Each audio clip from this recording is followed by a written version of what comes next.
Hello दोस्तों, नमस्कार। तो जैसा कि हम रस पढ़ रहे थे और रस का आज हम तीसरा पार्ट बना रहे हैं और ये तीसरे पार्ट में हम देखेंगे रस का तीसरा अंग संचारी भाव। दोस्तों, संचारी भाव क्या होते हैं, इन्हें आप आराम से कभी नहीं भूलोगे। लेकिन मैं आगे बढ़ने से पहले कह दूं दोस्तों, आप चैनल से ज़रूर जुड़ें, थोड़ी सी सपोर्ट करें। यदि मज़ा ना आए तो पूरी वीडियो देखें और मज़ा ना आए तो ना करें। यदि आपको लगे कि हाँ यार वास्तव में ही समझ आ गया, मतलब अंदर एक वीर रस की उत्पन्न हो रहा है, तो प्लीज़ यार सपोर्ट अवर चैनल। चलिए तो आगे बढ़ते हैं। दोस्तों, हम देख रहे हैं संचारी भाव। संचारी भाव क्या होते हैं, हमने थोड़ी सी परिभाषा लिखी है कि मन में उत्पन्न होने वाले अस्थिर भाव को संचारी या व्यभिचारी व्याभिचारी भाव कहते हैं। दोस्तों, क्वेश्चन आता है कि निम्न में से व्याभिचारी भाव किसे कहा जाता है, या मन में अस्थिर रहने वाले भावों को क्या कहते हैं। तो दोस्तों क्या है, इन्हें संचारी भाव कहते हैं। संचारी भाव क्या होते हैं दोस्तों, स्थायी भाव हो गया, वो लंबे समय तक रहता है, और संचारी भाव हमारे मन में क्या रहता है, अस्थिर कम समय के लिए, क्षण भर के लिए आता है। दोस्तों, पूरी वीडियो यदि आपने देख ली तो मैं वादा करता हूँ कभी भी गलत नहीं होगा, समझ ही जाओगे। बात ये है, तो कहने का मतलब ये है कि मन में आने जाने वाले वह भाव या मन में आने जाने वाले भावों को संचारी भाव कहते हैं। संचारी भाव कभी भी आ सकते हैं दोस्तों अपनी ज़िंदगी में, मतलब ज़िंदगी में सॉरी किसी भी समय आ सकते हैं, और अधिक समय तक नहीं रहते। मतलब इनका जो टाइम पीरियड रहता है वो कुछ क्षण के लिए रहता है। मैं बताऊंगा, आपको समझ पूरा आएगा। संचारी भाव कभी भी आ सकते हैं, अधिक समय तक नहीं रहते। याद रखना, ये पानी के बुलबुलों की तरह कुछ समय के लिए जागकर और स्वतः ही समाप्त भी हो जाते हैं। तो दोस्तों देखो, अब समझ आपके पूरा आएगा। देखो, उनकी संख्या 33 मानी गई है, जैसे याद, लज्जा, मोह, आवेग, मूर्छा, चिंता, घमंड, बुराई, चंचलता, संतोष, घृणा, गिलानी, ईर्ष्या। कहने का मतलब है जो हमारी फीलिंग रहती है, गर्व, घमंड, उन्माद, उग्रता, आ गया ना समझ में। भ्रांति यानी भ्रम, कुछ समय के लिए ज्ञान, गिलानी, ईर्ष्या, मति, मति का मतलब हो गया बुद्धि का प्रकार रहता है, कर, तर्क, वितर्क। तो कहने का मतलब ये है कि संचारी भाव वे होते हैं, जैसे मान लो कि आपको किसी चीज़ पे गुस्सा आ रहा है, तो ऐसा तो है नहीं कि ये लंबे समय तक रहेगा। मान लो सुबह हो गई और शाम तक आपको गुस्सा ही आ रहा है। आ गया कि नहीं समझ में। क्रोध क्या है, संचारी भाव युक्त कुछ क्षण के लिए आता है। जैसे मान लो आपको याद आ गई, चलो आपको किसी, आप दूर दराज क्षेत्र में रह रहे हो और आपको किसी अपने की याद आ गई, तो ऐसा थोड़ी है सुबह से उसे याद करने लगे शाम तक को याद ही कर रहे हो, सांस भी नहीं ले। लज्जा, शर्म आ गई। कैसे मान लो नायक नायिका है और सामने लड़की है, आगे लड़का है, वो एक दूसरे को पहली बार देख रहे हैं, तो क्या हो रहा है, उन्हें शर्म लग रही है।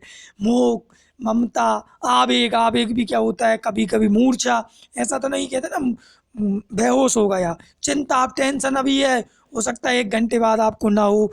तो कहने का मतलब है संचारी भाव वह भाव होते हैं जो अस्थायी रूप से रहते हैं, लेकिन आते हैं और अपना काम करके तुरंत चले जाते हैं। पानी के बुलबुलों की तरह ही मान लो आप। पानी के बुलबुले कैसे होगा दोस्तों, जैसे कि मान लो हम पानी में बुलबुले नहीं उठते, वो बुलबुले भी तुरंत दब जाते हैं, उठ जाते हैं। तो कहने का मतलब यही है कि संचारी भाव क्या होते हैं। तो अब क्वेश्चन ऐसा आएगा, मैं ये और बता दूं कि निम्न में से याद कौन से अंग का भाग है, निम्न में से लज्जा यानी शर्म कौन से भाग है, घमंड किसका भाग है। तो इनकी संख्या दोस्तों कितनी मानी गई है, 33 मानी गई है, और यहाँ 30 लिखा गए हैं, टाइप करने वाला गलती हो गई है, 33 है ये, है ना। तो दोस्तों ये भी याद रखें, 33 है। चलिए दोस्तों, अब आगे बढ़ते हैं। अब आई होप आपके समझ आ गया होगा संचारी भाव क्या होते हैं।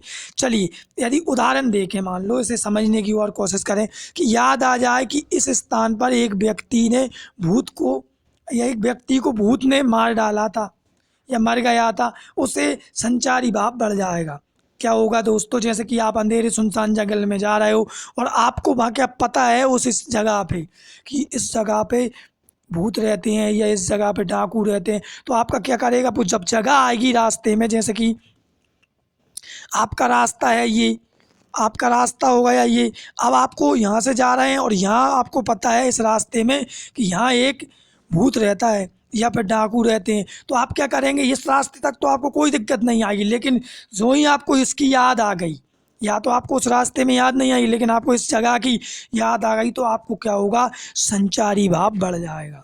क्यों, आपका डर उत्पन्न हो जाएगा और वो रास्ता निकल जाएगा। मान लो अब ये इतना रास्ता था और आप इस रास्ते को पार करके यहाँ पहुँच गए, तो आपका वो डर खत्म हो जाएगा। कहने का मतलब ये है कि ये क्या व्यभिचारी भाव है, ये कम समय के लिए आते हैं। आ रहा है कि नहीं समझ में?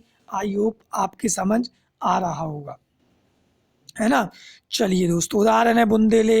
अब मैं इतना वीर हूँ, कागज को मोड़ दूँ, गुस्सा अगर आ जाए तो पापड़ को फोड़ दूँ। अब निम्न में से ये बताइए, मैं बता रहा हूँ, देखो वीडियो लंबी भले ही बन जाए लेकिन याद रखना कभी ज़िंदगी में नहीं भूलोगे आप।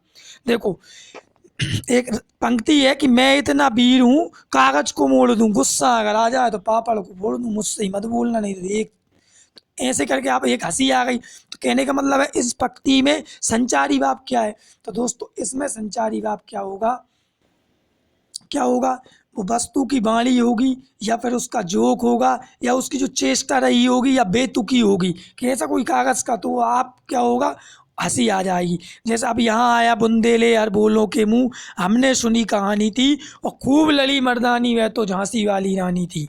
बुंदेले हर बोलों के मुँह, तो कहने का मतलब ये है कि इसमें वीर रस उत्पन्न हो रहा है, वीर रस उत्पन्न हो रहा है, यानी उत्साह जागृत हो रहा है। तो इस पंक्ति में संचारी भाव क्या होंगे, तो संचारी भाव का मतलब यहाँ होगा कौन सा, अंगों का फड़कना, उत्साहित हो गए, उठ के खड़े हो गए, है ना। गर्व करना, अंगों का फड़कना तो अनुभाव हो गया, गर्व करना, हर्ष करना या उत्साहित होना। हमें गर्व होता है हमारे यहाँ महारानी लक्ष्मीबाई थी, है ना। तो कहने का मतलब ये है कि यहाँ इन पंक्तियों में संचारी भाव क्या होगा, एक तो उस व्यक्ति की जोक भरी बात होगी, अपने पप्पू भैया, पप्पू को सब जानते होंगे, पीएम के उम्मीदवार। तो वो पप्पू की जो बातें होती है, आलू इधर से निकालो और उधर से सोना निकलेगा, तो कहने का मतलब है उसकी बेतुकी जोक वाली बातें और उसकी चेष्टाएं और कहने की, और या फिर कोई मानव वस्तु। समझ आ रहा है कि नहीं। तो बुंदेले हर बोलो के मुँह, हमने सुनी कहानी थी, खूब लड़ी मर्दानी, वह तो झांसी वाली रानी थी। बर्छी बांध कृपाल कटारी, यही उसकी सहेली थी, वो नाना के संग पढ़ती थी, वो नाना के संग खेली थी। तो कहने का मतलब है गर्व महसूस होता है। आ रहा है कि नहीं समझ में? यहाँ देखो गर्व महसूस हो रहा है, तो यहाँ क्या हो गया, संचारी भाव गर्व हो गया, है नहीं। चलिए दोस्तों, अब चलो दोस्तों, एक बार हम सभी का रिवीजन कर लेते हैं चारों अंगों के। रस, रस के अंग होते हैं, मतलब रस किन से मिलके बना है। पहला स्थायी भाव है, दूसरा आपका हो गया विभाव, तीसरा अनुभाव हमने देख लिया था कल, और आज हमने संचारी भाव को भी समझ लिया। तो दोस्तों 33 प्रकार के होते हैं। आप तो मन लगा देना तुरंत की कौन सी फीलिंग है जो कम समय के, प्रेम, प्रेम भी क्या होती है, फीलिंग है ना। कि अनर्थ, ये भी फीलिंग है। त्रास, उन्माद, उग्रता, ये सब क्या होगा, संचारी भाव होगा। आपको क्या लगाना है, वह पता चल जाना चाहिए आपको कि निम्न में से ये फीलिंग कम समय के लिए आ रही है। चलिए एक उदाहरण है, इस एक उदाहरण में हम क्या देख लेंगे, समस्त, इस उदाहरण में हम देखेंगे कि स्थायी भाव क्या है, विभाव क्या है, अनुभाव क्या है और संचारी भाव क्या है। समझने की कोशिश करना। चलो, तो एक उदाहरण है, मान लो आपके पेपर में आ गया ये कि भैया धोखा ना दो मुझे, इस भांति आकर यहाँ, बीच मझधार में मुझको छोड़कर तुम जाते हो कहाँ, सीता गई तुम भी चले, मैं भी ना जीऊँगा यहाँ। आ गया ना समझ में। तो लक्ष्मण शक्ति जब लगती है तो लक्ष्मण जी मूर्छित होकर धरा पे गिर जाते हैं, तो क्या होता है, राम भगवान उन्हें गोद में लिटा के रोते हैं और आंसू टपकाते हैं और कहते हैं भैया धोखा ना दो मुझे। समझ आ रहा है कि नहीं। तो इसमें कौन सा रस है, करुण रस है। स्थायी भाव क्या हो गया, शोक हो गया। तो यानी हमने स्थायी भाव एक अंग समझ लिया। इसमें इस पंक्ति में यदि वो स्थायी भाव पूछ रहा है कि निम्न में से कौन सा स्थायी भाव है या कौन सा रस है, समझ आया। दूसरा मान लो विभाव, हमने विभाव दो प्रकार के देख लिए, एक आलम्बन और उद्दीपन विभाव, है ना। तो आलम्बन विभाव क्या होगा, इष्ट की मृत्यु या शोचनीय स्थिति। कहने का मतलब ये है कि कोई अपना व्यक्ति है, अपना कोई अपना है और उसकी क्या हो गई, मृत्यु हो गई या वो हमसे दूर चला गया जो लौट के ना आएगा, तो उस पर शोचनीय स्थिति बन जाती है। तो हम क्या करते हैं, हमें दुख उत्पन्न होता है, तो हमें क्या हो गया, आलम्बन विभाव हो गया। देखो एक तो हमारे मन में दो प्रकार के आलम्बन विभाव होते हैं, है ना। एक आश्रय आलम्बन, तो हमें दुख हो रहा है यानी राम भगवान को हो रहा है।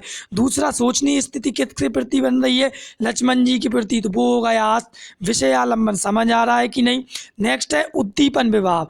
उद्दीपन विभाव क्या होता है दोस्तों, और ज़्यादा तीव्र करने वाली। तो उद्दीपन विभाव मृतक की स्मारक वस्तुएं आदि, मान लो उसका चित्र देख लिया हमने, या फिर मान लो उसकी कोई की दोस्त, कोई हमारा करीबी है और वो इस दुनिया से चला गया, या किसी भी कारण से हमें दुख हो रहा है और उसकी कोई अचानक तस्वीर भी आ जाए तो हमें दुख होता है, ठीक है। और वो क्या बढ़ा देते हैं, या फिर उम्मीद ना हो उससे बचने की, तो उद्दीपन विभाव हो जाती है।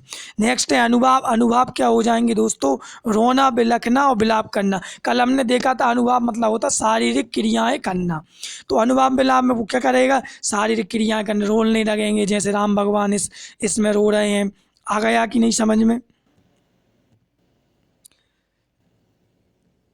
राम भगवान रो रहे हैं। अब बात ये है कि अब बिलखना, बिलख भी रहे हैं, विलाप भी कर रहे हैं कि नहीं, भाग्य को भी कोस रहे हैं कि काश मैं यहाँ नहीं आता, तो भाग्य कोसना भी क्या हो गया, अनुभाव हो गया। और क्या कर रहे हैं, वो विलाप तो कर ही रहे हैं। तो इस प्रकार से ये जो समस्त क्रियाकलाप होंगे दुख के, वो क्या हो जाएगा, अनुभाव। नेक्स्ट है संचारी भाव। संचारी भाव क्या होंगे, मान लो हमें चिंता हो गई, अब राम भगवान सोच रहे हैं कि जो लक्ष्मण जी हैं, अब हो सकता है ये ना बचें, हो सकता है ये अच्छे ना हों, क्या कंडीशन बनेगी, क्योंकि उन्हें पता तो था लेकिन उन्होंने मानव रूप लिया था, तो वो पूरे क्रियाकलाप राम भगवान क्या कर रहे थे, मनुष्य के जैसे ही दुख कर रहे थे। और उस समय ऐसा माना जाता है उन्हें रियल में दुख हुआ था। तो वो क्या करेंगे, चिंता हो रही है, मान लो कि भैया वो अब उन्हें संजीवनी बूटी लाना है, या हम किसी हॉस्पिटल में जाएं और डॉक्टर कह दे कि भैया बचने के चांस कम है, ज़्यादा गंभीर समस्या है, तो हमें चिंता और सताएगी, और हम हो सकता है डर के मारे अचानक सुन लें तो मूर्छा भी आ जाएगी, उन्माद करेंगे। तो आई होप दोस्तों इस प्रकार ये संचारी भाव और चारों अंग हमारे हो गए। और यदि आपको दिल से लगा हो तो मेरा निवेदन ही स्वीकार करें, बिना सब्सक्राइब करे ना जाएं, बन सके ना शेयू एक क्लिक ज़रूर करें, ताकि आपको पूरी हिंदी SI की मैं गारंटी देता हूँ कि बनेगी। All the best.